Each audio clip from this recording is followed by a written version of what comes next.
When we hear the word war, we think of faraway places.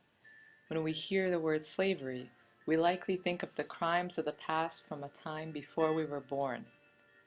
But Mende Nazer, in her autobiography Slave, uses setting to take us to the issue of slavery here and now, because Mende Nazer was a slave in this century, just a few years ago.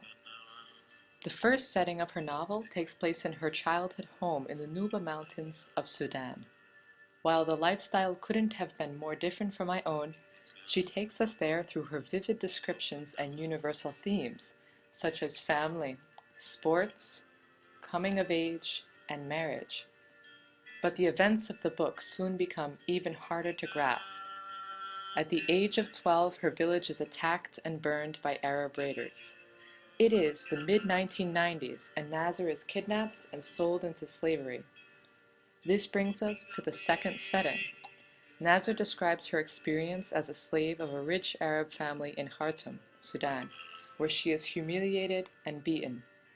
And as her owners try to dehumanize her, we are drawn to Nazer's humanity.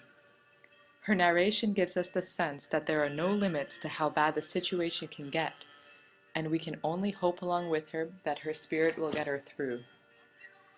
One of the most shocking moments is when the setting shifts to London, where Nazer is enslaved to another family.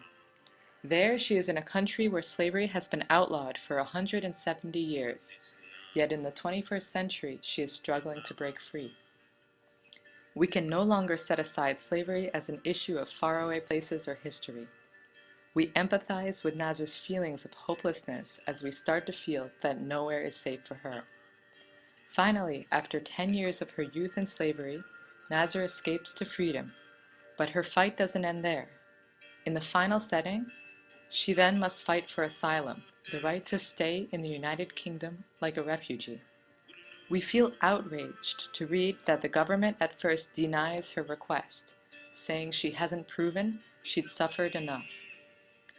But later, she returns to her country, facing the haunting memories as she helps the children who continue to face the abuses she has also endured. This novel takes us to the truth of war through the eyes of a survivor, as she fights from one situation to the next and never gives up.